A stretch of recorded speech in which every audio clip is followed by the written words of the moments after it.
High. So আজকে আমি মানে অনেক বেশি ডিস্টার্বড, ঠিক আছে? তার কারণও আমি শেয়ার করছি, যেটা হচ্ছে কিছুদিন আগেই, লাইক 1-2 দিন আগেই আমি একটা ভিডিও বানিয়েছিলাম। আর আমি সেখানে বলেছিলাম যে আমার যে হাজব্যান্ড শুভম, তো তার মামা ডেথ করে গেছেন, মারা গেছেন।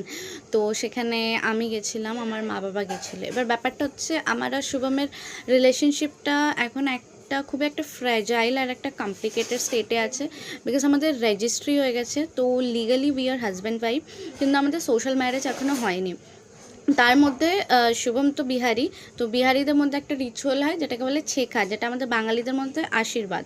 তো সেটা ওর ফ্যামিলি থেকে আমাকে করে দিয়ে গেছে, ঠিক আছে? ওরা ছেকা করে দিয়েছে, তারপরে মন্দিরে নিয়ে গিয়ে মায়ের সামনে মালা বদল করে আমার গোত্র সংকল্প হয়ে গেছে। মানে এখন আমার গোত্র হচ্ছে ওদেরই গোত্র, বাট অ্যাকচুয়ালি যে প্রপার রিচুয়ালিস্টিক যে অ্যাকচুয়ালি বাদ থাকার মধ্যে মানে শুধু সিঁদুরদানটা বাদ আছে, ওইটা যখন আমাদের সোশ্যাল ম্যারেজ হবে তখন হবে। তো এবার মানে যখন ওনার মামা মারা যায়, মানে মামা তো খুবই ক্লোজ, একদম ওন ব্লাড রিলেটিভস, রাইট? আর একদম পাশেও থাকে, এই না যে অনেক দূরে থাকে, ঠিক আছে?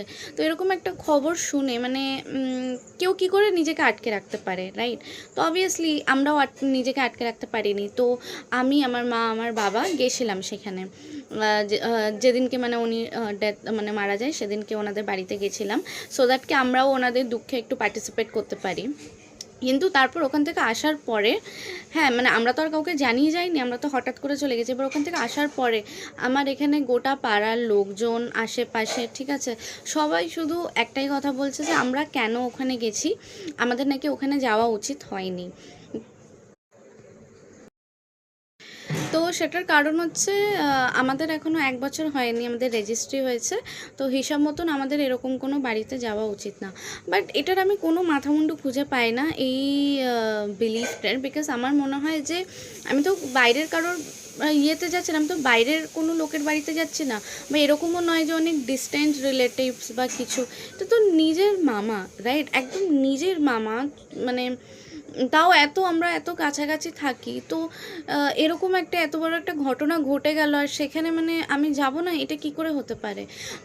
তো মানে এত লোকে এত কথা বলছে, তোমার মনটা তো একটা খুঁতখুত করে।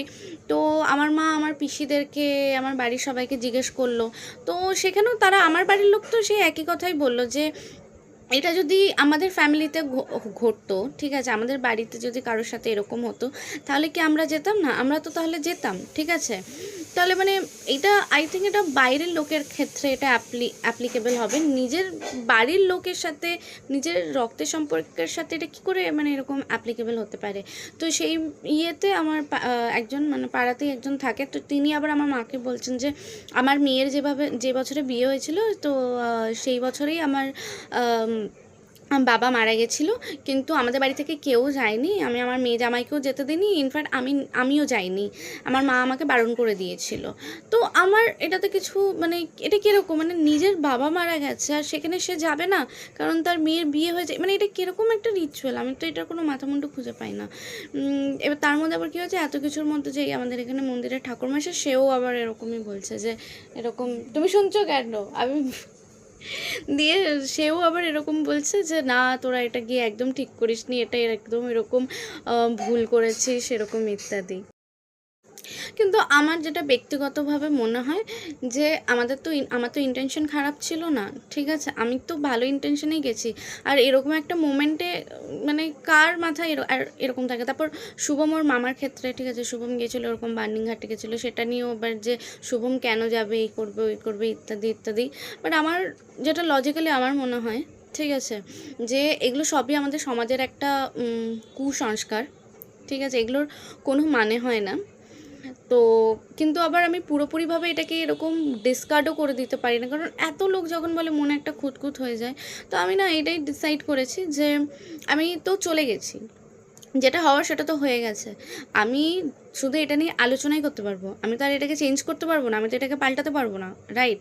তো তার থেকে বেটার যা হয়ে গেছে হয়ে গেছে, বাকিটা আমি না হয় আমার ভগবানের ওপরে ছেড়ে দিলাম, ঠিক আছে? আমি একদম মনে করি না যে আমাদের যে মামা তিনি আমাদের কোনো ক্ষতি করবে, ঠিক আছে, সেটা কখনোই হতে পারে না। আর আমাদের ইন্টেনশন তো কোনো খারাপ ছিল না। আর এরকম একটা কারণের জন্য আমাদের মনে হয় না যে ভগবান একদম আমাদের একদম চরম পানিশমেন্ট দিয়ে দেবে। এটা আমার জাস্ট একটা সুপারস্টিশন মনে হয়, যা হওয়া সেটা তো হয়ে গেছে, সেটা তো আর পাল্টানো যাবে না। সো আই থিঙ্ক বেটার এটা নিয়ে আমাদের আলোচনা করাই বন্ধ করে দেওয়া উচিত। অ্যান্ড আমি অনেক বেশি ওভার থিঙ্ক করছিলাম, তো আই থিঙ্ক আমার নিজেকে বোঝানো উচিত আমার একটা লম্বা ঘুমের দরকার। ঘুমিয়ে যাওয়ার পর কাল থেকে আমার এটা নিয়ে একদম ভাবা উচিত না, একদম আলোচনা করা উচিত না। এখন কালকে ইলেকশন, তো আই থিঙ্ক আমার এখন ওইটা নিয়েই ভাবা উচিত।